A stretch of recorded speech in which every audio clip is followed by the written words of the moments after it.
Hey everyone, welcome back to the channel. I've got a crazy story for you today, one packed with love, betrayal, and a twist that'll knock your socks off. Imagine a brilliant woman, a tech genius, living her best life in Silicon Valley, until it all falls apart.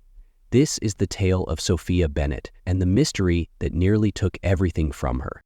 Sophia Bennett was 32, the kind of person you'd call a total rock star. She'd built a medical tech startup from the ground up, think life-saving gadgets straight out of a sci-fi movie, and turned it into a multi-million-dollar empire. Based in Palo Alto, she was living that Silicon Valley dream, a sleek office downtown, a fancy car in the garage, and a stunning hillside mansion with huge windows framing the bay. Sophia wasn't just a brainiac, though. She was warm, real, the type to grab coffee with her team and actually listen. And right now, she was 5 months pregnant, practically glowing with that soon-to-be mom energy, ready for whatever came next. Then there was her fiancé, Daniel Voss. At 38, Daniel was a big shot in real estate. Sharp suits, slick hair, the whole deal. He'd made a killing flipping properties up and down the West Coast, and when he met Sophia at a tech gala a couple of years ago, it was like fireworks. He had this charm, this confidence, always bragging about her success to anyone who'd listen. They got engaged last spring under the cherry blossoms in Japan.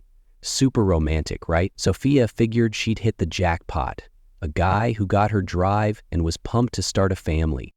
Their life together looked like something out of a magazine. That Palo Alto mansion, all clean lines and modern vibes, white marble counters, a pool out back, and a nursery Sophia was already dreaming up. She'd picked up a knack for design from her mom, an architect from Oregon, and poured it into every inch of that place. Her company was killing it too. Investors were tossing money her way, and her net worth, we're talking hundreds of millions, all earned through years of hustle and some genius patents she'd locked down. But here's where it gets tricky.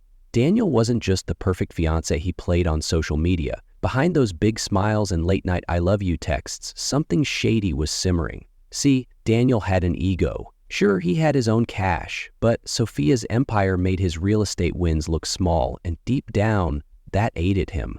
He'd toss out these half-joking comments about merging their fortunes after the wedding, but there was this vibe, like he meant it more than he let on. Sophia didn't dwell on it. She trusted him.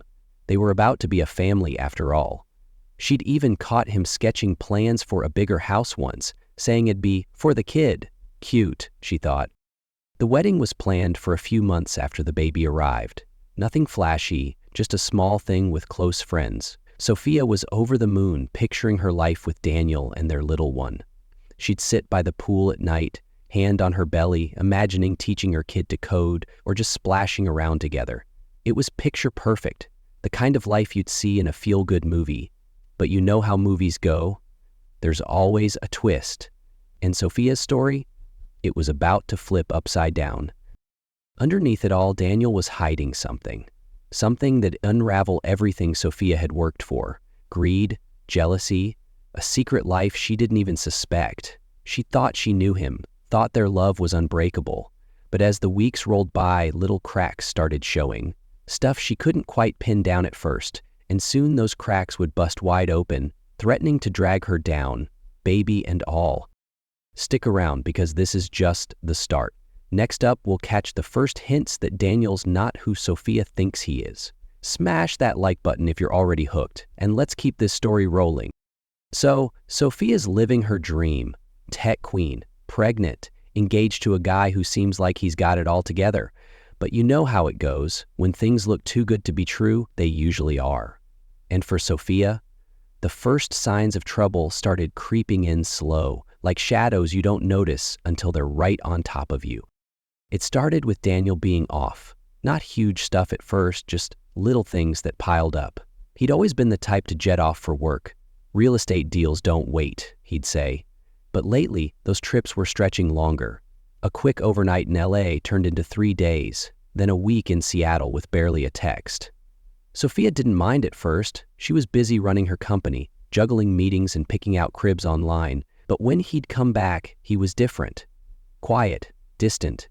He'd dodge her questions with a shrug like, oh, just boring business stuff, and change the subject fast. Then there were the phone calls. Daniel started taking them outside, by the pool, in the garage, anywhere Sophia wasn't. She'd catch him muttering into his phone, voice low, and the second she walked up, he'd hang up quick with this fake smile. Just a client, he'd say, or contractor issues. She wanted to believe him. God, she really did, but it was weird. They'd always been open about work stuff. Now he was acting like he had secrets to keep. One night, things got prickly. They were in the kitchen, Sophia chopping veggies for dinner. She was craving tacos like crazy with the pregnancy, and she brought up their finances. The wedding was coming, the baby too, and she figured they should talk about how to handle their money once they were hitched. Maybe we keep things separate for now, she said, casual, testing the waters. Daniel's face tightened just for a split second before he laughed it off. What, you don't trust me with your millions? He teased, but his tone had this edge, sharp enough to make her pause. I just like having my own thing, she said, brushing it off with a smile. He didn't push it, but the air felt heavy after that. That's when her best friend Lauren Carter stepped in. Lauren was 30, a badass software engineer who'd known Sophia since their college days hacking code in dorm rooms. She'd always had Sophia's back, and she wasn't shy about calling it like she saw it. One afternoon, they met up at this little coffee spot near Sophia's office. Lauren sipping a latte, Sophia with her decaf, and Lauren dropped a bomb. Look, Soph, I hate to be that friend, but people are talking. Someone saw Daniel at this swanky event in San Francisco last week, arm around some woman, not you. Sophia froze, the cup halfway to her mouth. What? No way! He was in Seattle, closing a deal. Lauren raised an eyebrow, pulling out her phone. Check this, she slid it over. Some blurry Instagram story from a random tech bro time-stamped last Thursday. There was Daniel, all grins, cozying up to a tall brunette in a killer red dress at what looked like a rooftop bar.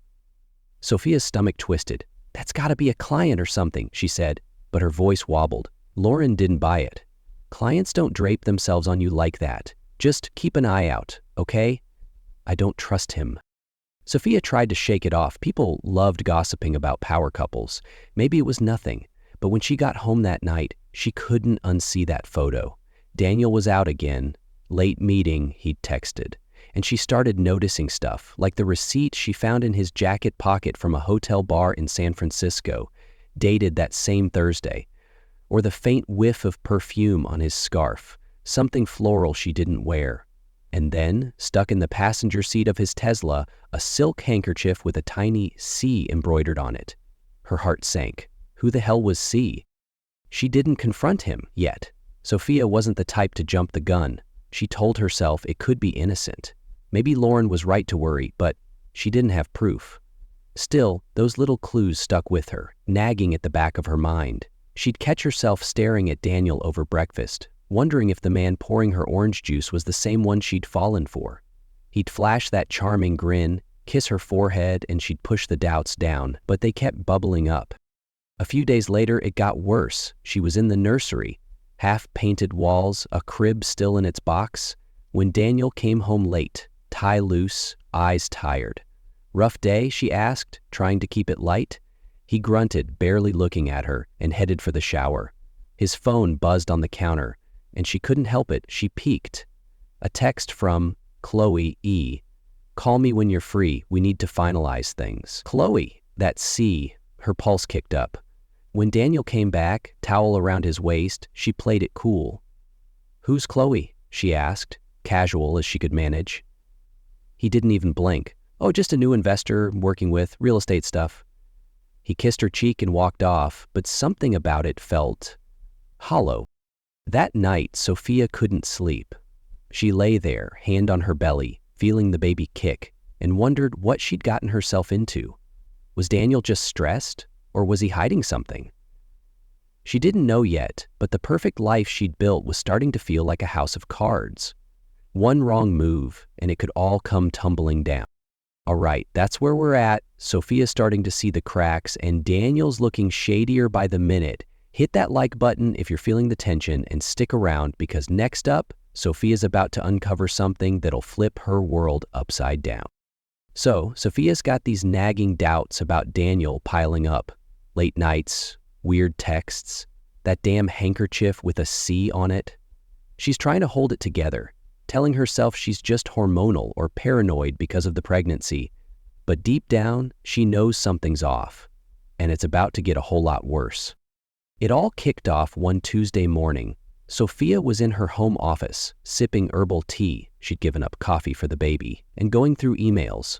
Her company was prepping for a big investor pitch, and she was laser-focused, tweaking slides about her latest medical device.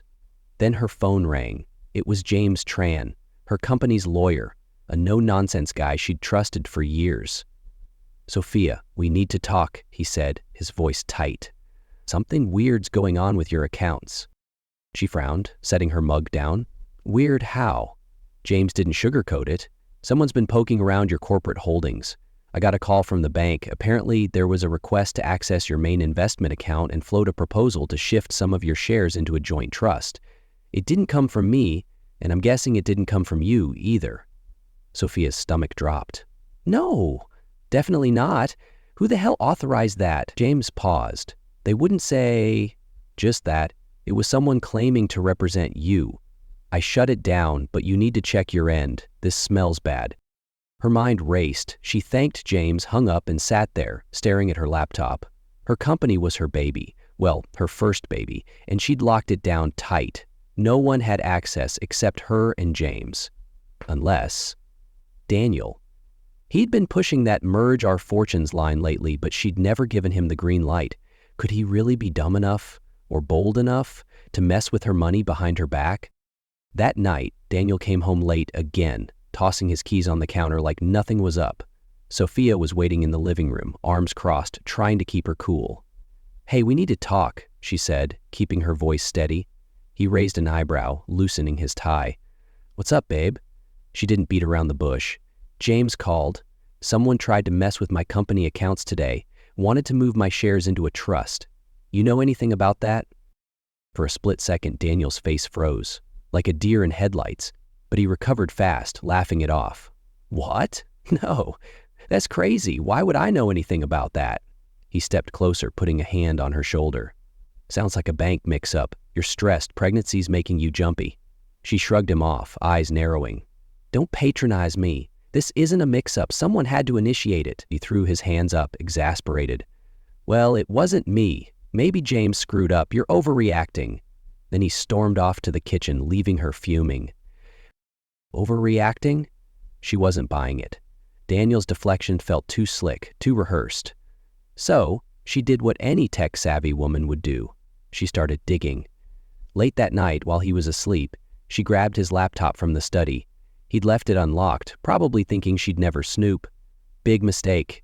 She scrolled through his emails, heart pounding, and there it was, a thread with someone named Chloe Evans. The subject line? "Next steps for SB." Sophia clicked, her breath catching. The emails were short, cryptic, but damning. One from Chloe, dated 2 days ago. "Talk to the guy at the bank. He'll push the trust idea if we can get her on board. Sooner the better." Daniel's reply: "She's stubborn, but I'll handle it. We need to lock this down before the wedding." And then, the kicker, from Chloe again. "Once it's ours, we're set. Just make sure she doesn't suspect anything." Sophia's hands shook as she read it again. SB. That was her. They were talking about her company, her money. And ours? Who the hell was Chloe to Daniel? She dug deeper, finding Chloe's name in his contacts. Chloe Evans, venture capitalist, San Francisco. A quick Google search pulled up her profile. 35, sharp-eyed, all-polished smiles at startup events. The same brunette from that Instagram story Lauren showed her? Maybe, but this wasn't just some fling. This was a plan. Daniel wasn't just cheating, he was trying to steal her empire, and Chloe was in on it. The next day, Sophia kept it together, acting like nothing was wrong. She kissed Daniel goodbye as he left for work, then called Lauren over. They sat in the nursery, ironic, right? And Sophia spilled everything. The bank call, the emails, the sinking feeling that her fiancé was a snake. Lauren's jaw dropped. "Holy crap, Soph. He's not just shady. He's a freaking con artist. What are you going to do?" Sophia rubbed her temples. "I don't know yet. Confront him again? Go to the cops? I need proof he's actually moving on this, not just talking about it." Lauren leaned in, eyes fierce. "You've got those emails. Screenshot them, send them to James. And watch him, Soph. If he's this bold, he might try something bigger." Sophia nodded, but inside she was a mess. She'd loved Daniel, trusted him with her future, her kids' future. Now she was wondering if every "I love you" was a lie. Had he ever cared, or was she just a paycheck to him? Over the next few days, she played detective. She checked her accounts. Nothing moved yet, thanks to James. But she noticed Daniel getting twitchy. He'd snap at her over nothing, like when she asked about his day, and he kept that phone glued to his side. One night, she overheard him on a call in the garage, voice low. "We're close. Just need to push it through." Push what? Her gut screamed it was about her, but she still didn't have the full picture. By the end of the week, Sophia was a wreck, exhausted, pregnant, and paranoid. She'd locked Daniel out of her personal accounts, told James to double-check everything, but she couldn't shake the fear. What if he wasn't just after her money? What if he wanted her out of the way completely? She didn't know how far he'd go, but she was about to find out. All right, that's where we're at. Sophia's on to Daniel's game, and the stakes are climbing fast. Hit that like button if you're feeling her panic, and stick around, because next up, Sophia's world's about to blow wide open. Okay, so Sophia's on edge now. She's got Daniel's shady emails, Lauren's warnings, and this gut feeling that her fiancé's not just a jerk, he's dangerous. She's trying to hold it together, keep her company safe, and protect the little life growing inside her.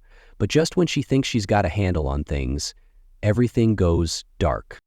It was a crisp Monday morning in Palo Alto. Sophia woke up early. She'd barely slept, still reeling from those emails with Chloe. The house was quiet, Daniel already gone with some vague excuse about a site visit for a property. She padded downstairs in her slippers, made some toast, and started her day like usual. Emails, a call with her team, the normal grind. The nursery was half done, paint cans still stacked in the corner, and she smiled at it, rubbing her belly. "We're gonna figure this out, kiddo," she whispered. She had no idea it'd be the last normal moment she'd have for a while. By noon, she was gone, vanished. No note, no call, nothing. Her bed was untouched, still made from the night before, like she'd never come back upstairs. Her phone? Silent, straight to voicemail. Her laptop sat open on the kitchen counter, that pitch deck still up on the screen. It was like she'd stepped out for a second and never returned. The only thing off was the back door. Slightly ajar, a cool breeze slipping through. Weird, but not enough to scream foul play yet. Daniel rolled in around 6 p.m., tossing his jacket on the couch like any other day. He called out for her, "Soph? You home?" and got nothing but silence. He wandered the house, poked his head in the nursery, then dialed her number. Voicemail. That's when he called the cops, voice all shaky on the 911 recording. "My fiancé's missing. She's 5 months pregnant. We had a fight last night about her working too much, and now she's gone. I'm worried she's hurt or something." He sounded convincing, I'll give him that, tears and all. The police showed up quick, took his statement, and started poking around. But not everyone bought the act. Maria Gomez, the housekeeper who'd been with them for years, was there when the cops arrived. She didn't say much at first, just watched Daniel pace, hands in his pockets, telling his sob story. Later, she pulled an officer aside. "He didn't seem that upset," she muttered. "I've seen him mad about a late delivery, and he's louder than this. Today? Too calm, like he knew she wouldn't be here." Maria's words stuck. Something about Daniel's cool head didn't add up for a guy whose pregnant fiancée just vanished. Lauren got the call from Daniel around 7 p.m. "She's gone, Lauren. I don't know where she is," he said, voice cracking just enough. Lauren's heart sank, but her brain kicked into gear. "What do you mean, gone? Did she say anything? Where were you?" Daniel sighed, all dramatic. "We argued. She's been so stressed with work, I told her to slow down. Maybe she needed space. I was out all day, I don't know." Lauren hung up fast and called James, the lawyer. "He's lying," she said flat out. "Sophia wouldn't just bounce like that. Not with the baby. Not after what she found. Something's wrong." James agreed. He'd been on high alert since the bank fiasco, and this screamed trouble. They met up at Sophia's place that night, cops still milling around. Daniel was there, playing the worried fiancé, head in his hands, talking to an officer about how she's been emotional lately. Lauren wanted to punch him. Instead, she and James started digging. They checked the house, nothing obvious missing except Sophia's phone. Her purse, keys, wallet, all still there. She didn't leave on her own, James said, voice low. No way she'd ditch everything, pregnant or not. The cops weren't sold yet. People walk out all the time, they said, especially after fights. But Lauren and James knew better. Sophia had been scared, not reckless. Those emails, that Chloe E. crap, it all pointed to Daniel. Lauren remembered Sophia's last text from the night before. He's acting weird again. Call me tomorrow? She hadn't gotten the chance. Now, Sophia was gone, and Daniel's story stank worse than a week-old gym bag.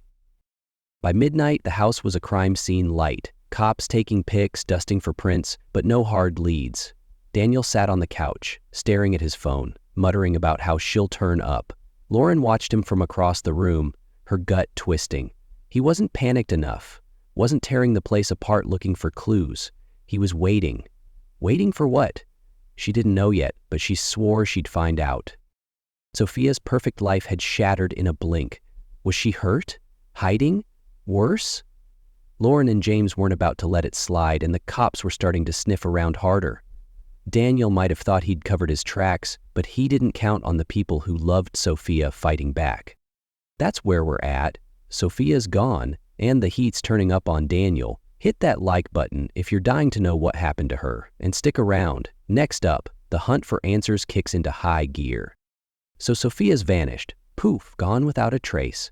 And Daniel's playing the worried fiancé card like he's auditioning for an Oscar. But Lauren and James, they're not buying it, not for a second. They know Sophia wouldn't just walk out, especially not with a baby on the way and all that shady stuff she'd uncovered about Daniel. The clock's ticking, and they're ready to tear the world apart to find her. Lauren barely slept that night after Sophia disappeared. She kept replaying their last conversation. Sophia's voice, tight with worry, saying Daniel was acting weird. By morning, she was back at the mansion, eyes bloodshot, coffee in hand, ready to dig. James met her there, looking just as wrecked. The cops were still poking around, but they weren't moving fast enough for Lauren's taste. We can't wait for them to figure it out, she told James, pacing the living room. Daniel's hiding something, I can feel it. James nodded, already on his phone with the bank, double-checking Sophia's accounts. Nothing's moved yet, he said, but I've got a bad vibe. Let's start with what she left behind. They headed to her home office, laptop still open, toast crumbs on the counter, and that's when Lauren spotted it. A small notebook tucked under a stack of papers. Sophia's handwriting was all over it, neat and precise, like she'd been jotting down her thoughts in a panic. Lauren flipped it open, and her heart stopped. The last entry, dated the night before she vanished, read, Daniel's pushing again. Wants control of the company. Found more emails with Chloe. I think he's planning something big. If I'm gone, it's him. Don't trust him. Lauren's hands shook as she handed it to James. Holy crap, he whispered, scanning the page. She knew. She was scared out of her mind. The notebook was gold. Proof Sophia wasn't some flaky runaway. She'd seen the storm coming. They called in Detective Rachel Kim, a sharp-eyed 40-year-old who'd been assigned to the case. Rachel showed up fast, no nonsense in a blazer and boots, and took the notebook like it was a live grenade. This changes things, she said, flipping through it. Your friend didn't just leave, she was expecting trouble. And this Chloe? Any idea who she is? Lauren filled her in. The texts, the Instagram pic, the emails Sophia had found. She's tied to Daniel somehow, Lauren said. They're after her money. I'd bet my life on it. Rachel didn't waste time. She got a warrant for Daniel's phone records and financials, pulling strings to rush it through. Meanwhile, Lauren and James kept digging. They grilled Maria, the housekeeper who'd been tight-lipped with the cops but trusted Sophia's crew. He was on the phone a lot last week, Maria admitted, wiping her hands on her apron. Late at night, whispering. I heard him say trust once, and she won't know. I thought it was work, but, she trailed off, eyes worried. Lauren pressed her. Did he leave anything behind? Anything odd? Maria hesitated, then nodded. His briefcase. He forgot it yesterday morning. It's still in the study. Jackpot. They bolted to the study, found the sleek leather case shoved under the desk, and popped it open. Inside, a burner phone. Cheap, no name, and a crumpled receipt from a gas station an hour outside Palo Alto, time-stamped the morning Sophia went missing. He wasn't at a site visit. James said, voice low. He was somewhere else when she disappeared. Lauren powered on the burner and a single text popped up from an unknown number. "It's done. Meet me tomorrow." Her blood ran cold. Rachel took the phone and receipt, bagging them as evidence. "This is big," she said, already calling her team. "We've got a timeline now and a second player." She dug into Daniel's financials next, and the dirt started piling up. A $50,000 transfer to an offshore account 3 days ago, linked to a shell company. Calls to a guy named Ethan Pierce, a known fixer with a rap sheet. Petty theft, some assault charges. "He's hired help," Rachel muttered. "Question is, help for what?" Lauren couldn't sit still. She dragged James to Daniel's office downtown, a flashy high-rise he barely used, and sweet-talked the receptionist into letting them poke around. "He's been so worried about Sophia," Lauren lied, batting her lashes. Inside, they found a locked drawer. James, who'd picked up some sketchy skills in college, jimmied it open with a paperclip. Pay dirt, a notepad with scribbled numbers, bank codes, and a name circled. Chloe Evans. "They're in deep," James said, snapping pics. "This isn't just a fling, it's a heist." That night, Rachel called them to the station. She'd tracked Daniel's phone pings from that gas station, then a dead zone in the hills. "He's covering his tracks," she said, spreading a map on the table. "But he's sloppy. That burner text? Traced it to a tower near there. Someone's with him, or was." Lauren's mind raced. "Sophia, she's out there, isn't she?" "He's got her stash somewhere." Rachel nodded grimly. "That's my bet. We're closing in." Meanwhile, Daniel was still at the mansion, stonewalling. Rachel hauled him in for questioning, and he stuck to his story. "She left after our fight. I don't know where she is. Check her phone, her car." But his charm was cracking. Sweat on his brow, answers too quick. Rachel leaned in, voice like steel. "Where were you at 8 a.m. yesterday, Daniel? Not Palo Alto, that's for sure." He blinked, stammered. I was driving, checking a property." She slid the gas station receipt across the table. "Try again." Lauren and James watched through the glass, fists clenched. "He's toast," James whispered. But Lauren wasn't celebrating yet. "Not until we find her." "She's alive." "I know it." They'd overheard Daniel on a call earlier that day, slipping out to the garage. "We're close, just need to push it through." Push what? The trust? Something worse? Every second Sophia was missing felt like a lifetime. The pieces were falling into place. Daniel, Chloe, Ethan, a plan to rip Sophia off. But where was she? Rachel's team was on it, combing the hills, chasing leads. Lauren and James weren't backing off either. They'd fight tooth and nail until Sophia was safe. "We're at the edge now." Daniel slipping and the hunt's on. Hit that like button if you're rooting for Sophia and hang tight.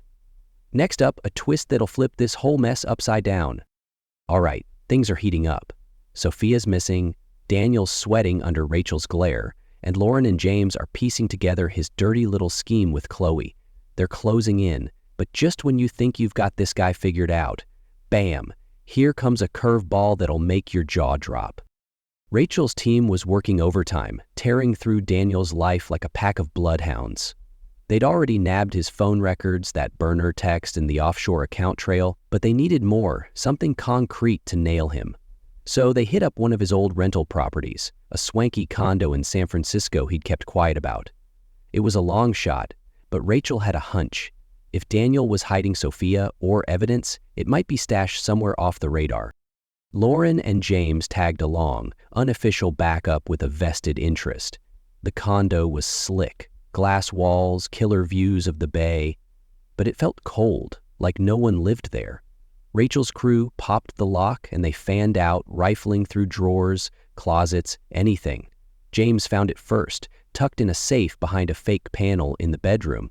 A stack of papers, yellowed and creased like they'd been handled 100 times. "Guys, over here," he called, voice shaky. Rachel snatched them up, and what they saw flipped the whole game on its head. It wasn't just about Sophia's money. The top sheet? A marriage certificate. Daniel Voss and Chloe Evans, dated 8 years back. "What the hell?" Lauren breathed, grabbing it. "He's married? To her?" Rachel kept flipping. Divorce papers that never got finalized, then a lawsuit from 5 years ago. Daniel and Chloe had run a scam together, posing as a power couple to fleece a startup in Seattle out of millions. They'd tanked the company, got sued, and barely dodged jail when their investors couldn't prove intent. The case fizzled, but it left them broke and desperate. Son of a, James muttered, piecing it together. Sophia wasn't their first mark, she's their comeback. Rachel nodded, eyes hard. They've done this before. Find a target, charm their way in, drain the accounts. Only this time Daniel went big. Sophia's worth way more than that Seattle gig. The papers showed it all. Chloe had been the brains back then, faking financials, while Daniel played the smooth-talking front man. They'd split after the fallout, but clearly they'd reunited for a new score. Lauren's head spun. So, he didn't just meet her at some event. He's been with her the whole time? What about Sophia, the engagement? Rachel skimmed a handwritten note in the stack. Daniel's scrawl. SB trusts me. Once we're in, we liquidate and bounce. Same play, bigger payout. It was a long con, Rachel said. He romanced Sophia to get close, proposed to lock it down. The pregnancy probably sped things up, gave him a deadline. The twist hit like a freight train. Daniel wasn't just a greedy fiancé with a side chick. He was a career criminal. And Chloe wasn't some random mistress. She was his partner in crime from day one. Sophia had been a mark from the second he laid eyes on her at that gala. Her empire the prize they'd been chasing. Every sweet word, every promise about their future, it was all a lie, scripted to bleed her dry. But there was more. The last page in the safe, a map marked with a spot in the hills an hour from that gas station receipt. This is it, Rachel said, voice tight. Wherever he's got her, it's here. Lauren's fists clenched. He's not just after her money, he's hiding her to pull this off. We've got to move. James nodded, fury in his eyes. They've done this before and walked away. Not this time. The stakes just shot through the roof. Daniel and Chloe weren't amateurs. They were pros with a rap sheet, and Sophia was their golden ticket. But why keep her alive? Was it leverage or something darker? Rachel radioed her team, prepping a raid while Lauren and James braced for the fight ahead. We're at a turning point. Daniel's mask is off, and the truth is ugly. Hit that like button if that twist got you, and stick around. Next up, we're racing to save Sophia. All right, we've just peeled back Daniel's ugly truth. He's not just a cheating jerk, he's a full-on con artist with Chloe as his partner from way back. Sophia's been their target all along, and now Rachel, Lauren, and James have a map to where she might be. Time's running out, and they're about to storm in to get her back. Sophia woke up to a pounding headache and a dry mouth, her body heavy like she'd been hit by a truck. She blinked, trying to focus. Dim light, bare walls, a lumpy mattress under her. Where the hell was she? Her hands flew to her belly. Still there, still kicking, thank God, but panic clawed at her chest. Last thing she remembered was Daniel at home, late Sunday night. They'd argued, hard, about those emails with Chloe. She'd thrown them in his face, demanded answers, and he'd gotten this cold look saying, "You're making this harder than it needs to be." Then, nothing. Blackness. Had he drugged her? The room was small, some rundown shack, peeling paint, a single bulb flickering overhead. A guy stepped in, tall, scruffy, with a face like he hadn't smiled in years. "You're awake," he grunted, setting a water bottle on a rickety table. "Who are you? Where's Daniel?" Sophia rasped, sitting up. He didn't meet her eyes. "Name's Ethan. You're staying here a while. Boss's orders." "Boss?" Her gut twisted. "Daniel did this. Why?" Ethan shrugged, cold as ice. "Ask him. I just do the job." Back in Palo Alto, Rachel's team was gearing up fast. That map from Daniel's safe pointed to a spot in the Santa Cruz Mountains, a shack off a dirt road, hidden in the pines. Lauren and James rode with her, hearts hammering. "She's there," Lauren said, gripping the notebook Sophia had left. "She has to be." Rachel nodded, briefing her squad over the radio. Suspects armed, potentially volatile, pregnant Vic inside. Priority is extraction. The plan was simple. Hit hard, hit quiet, get Sophia out. Sophia wasn't sitting idle. She tested Ethan, probing for cracks. "I'm pregnant, 5 months. I need a doctor. You can't keep me here." He shifted, uncomfortable, but didn't budge. "You'll get what you need, just stay put." She pushed harder. "Daniel's using you. He's a liar. Whatever he promised, he won't pay up." Ethan's jaw tightened, but he walked out, locking the door. She scanned the room. No windows, one exit, a loose board in the corner. If she could pry it up, maybe she'd have a shot. Outside, dusk was settling over the mountains. Rachel's unmarked cars rolled up a bumpy trail, lights off, engines hushed. Lauren and James hung back in a backup vehicle, watching SWAT fan out through the trees. The shack came into view, sagging roof, a beat-up truck parked out front. Inside, Sophia heard a dog bark somewhere close, then a low curse from Ethan. She froze. Something was happening. Ethan burst in, gun in hand, eyes wild. "Don't move," he snapped, peering out the door. "What's going on?" she asked, voice steady despite her fear.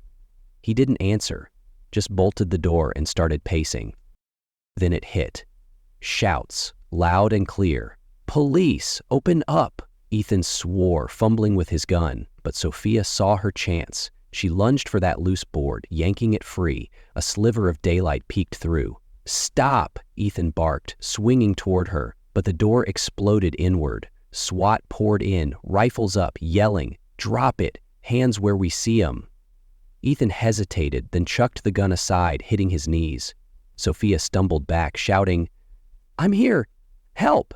An officer grabbed her, shielding her as they cleared the room. Rachel stormed in, scanning her over. "Sophia Bennett?" "Yeah," she gasped, tears breaking free. "Daniel, he did this, drugged me, locked me here." Medics rushed up, wrapping her in a blanket, checking her pulse. She was shaky, dehydrated but alive, baby still kicking strong.